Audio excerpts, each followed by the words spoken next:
दोस्तों, मेरा नाम है विपिन। आज रात में एक बहुत ही भयंकर प्राकृतिक आपदा सामने आई है।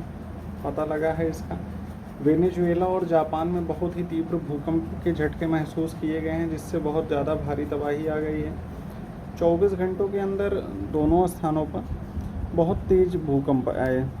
वेनेजुएला में जो था 7.2 से और एक 7.5, दो झटके लगातार महसूस किए गए हैं 39 सेकंड के गैप पर। इससे यहाँ पर बहुत भयंकर तबाही आ गई। मौत का आंकड़ा जो है लगभग 10,000 का बता रहा है। इससे अधिक भी हो सकता है। अभी क्या होता है आगे खबरों में पता चलेगा। और जापान में भी 6.9 की तीव्रता से भूकंप आया, लेकिन यहाँ पर अभी कोई भारी जान माल की क्षति की घोषणा नहीं की गई है। देखते हैं आगे क्या होता है। समाचारों में पता लगेगा कुछ देर बाद क्या हुई है स्थिति।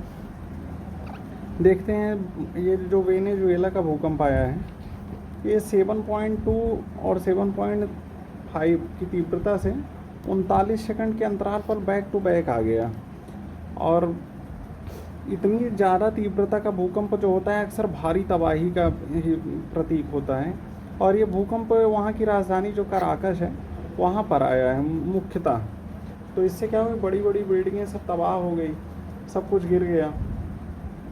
वहाँ के जो राष्ट्रपति हैं, कार्यवाहक राष्ट्रपति डेल्सी रोड्रिग्स जी ने देश में आपातकाल की घोषणा कर दी है। आप लोगों को पता होगा अभी कुछ दिन पहले वहाँ के पूर्व राष्ट्रपति जो मादुरो थे, तो वहाँ के तत्कालीन राष्ट्रपति थे, उनको अमेरिका ने अगवा कर लिया है। तो वहाँ पे अभी कोई अस्थाई सरकार की घोषणा नहीं हुई है, नहीं तो बन पाई है, इसीलिए वहाँ पे कार्यवाहक राष्ट्रपति हैं। वहाँ पे इंटरनेट और बिजली सब कुछ कम्युनिकेशन पूरा ठप हो चुका है। इतनी भयंकर तबाही थी। अमेरिका जो भूवैज्ञानिक सर्वेक्षण है इसकी टीम और मीडिया रिपोर्ट्स के अनुसार बोल रहा है कि 10,000 या 1 लाख तक, ये आंकड़ा 10,000 से अधिक 1 लाख तक के बीच में पहुंचने का है। मतलब अगर इतना बड़ा होगा तो बहुत भयावह दृष्टि होगी, मतलब बहुत भयंकर मंजर होगा वहाँ पर। क्या स्थिति होगी वहाँ की। तटीय इलाके जो वहाँ के थे वेनेजुएला के, वहाँ पे सुनामी की घोषणा शुरू में की गई थी, लेकिन अब सुनामी का अलर्ट हटा लिया गया है। समझते हैं वेनेजुएला में भूकंप आया क्यों। वेनेजुएला जो है ये भूकंप के क्षेत्र में नहीं है, एकदम भूकंपीय क्षेत्र में नहीं आता है। जो रिंग ऑफ फायर इधर है उसमें नहीं आता है, लेकिन फिर भी बहुत दिन बाद यहाँ पर भूकंप आया है। तो क्या है, मुख्यतः जो ये दक्षिणी अमेरिकी प्लेट है और इधर कैरेबियन प्लेट है, ये आपस में एक दूसरे के प्रति ये क्या होता है, घर्षण करती है।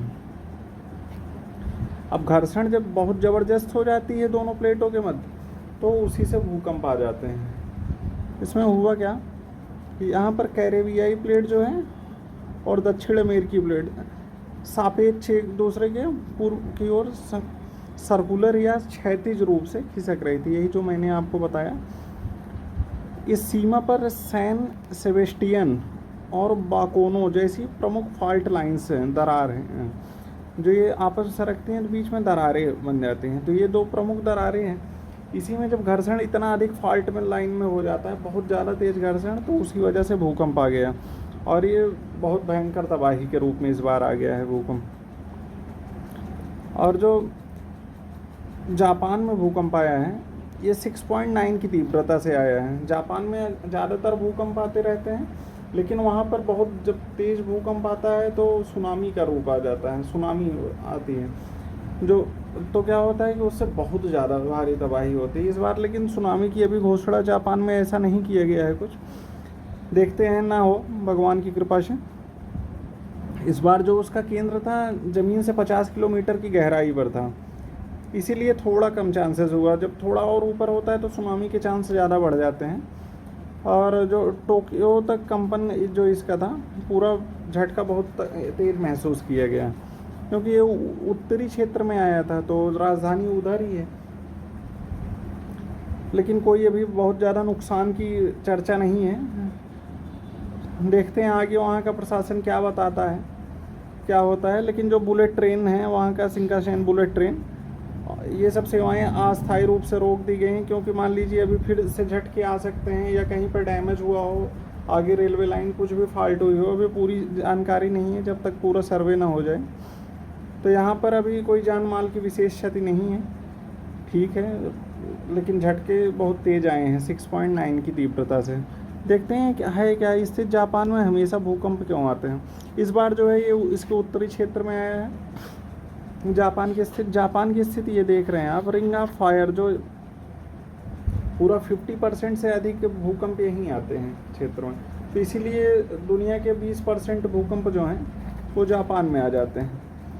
ये रिंग ऑफ फायर बेल्ट, यहाँ सबसे ज़्यादा क्या होता है, ज्वालामुखी और भूकंप के झटके महसूस होते हैं। ज्वालामुखी उद्गार भी इधर ही मैक्सिमम होता है।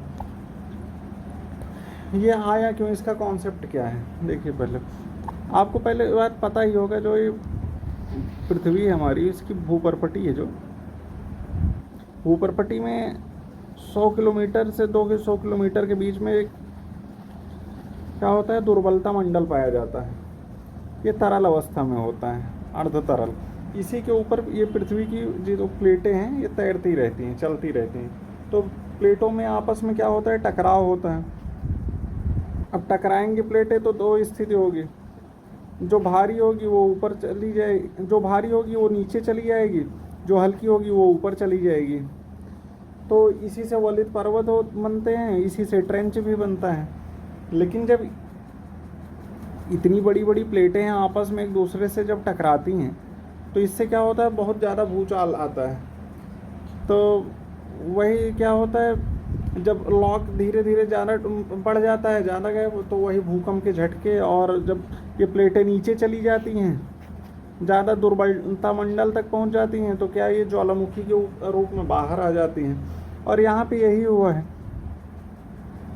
यहाँ पे हुआ क्या है कि जो ये प्लेट है, यहाँ पे दो प्लेटें पाई जाती हैं।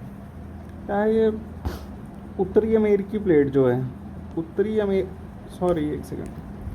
अमेरिकी प्लेट जो है, और ये प्रशांत महासागरीय प्लेट, ये एक दूसरे से आपस में टकराती हैं। अब प्रशांत महासागर की प्लेट भारी है, वो नीचे चली जाती है, और उत्तर अमेरिका की प्लेट ऊपर उड़ जाती है। इसी वजह से यहाँ इस क्षेत्र में ये भूकंप के बहुत ज़्यादा झटके महसूस होते हैं। जो ये पैसिफिक प्लेट है, भारी महासागरीय प्लेट है, ठीक है, और हल्की नॉर्थ अमेरिकन प्लेट के नीचे धंस रही है। इस प्रक्रिया को सबडक्शन कहते हैं। जो प्लेट नीचे जाती है उसे सबडक्शन कहते हैं। जब पैसिफिक प्लेट नीचे की ओर खिसकती है और दोनों प्लेटों के किनारे आपस में लॉक फंस जाते हैं, इससे दशकों तक भारी तनाव जमा होता रहता है।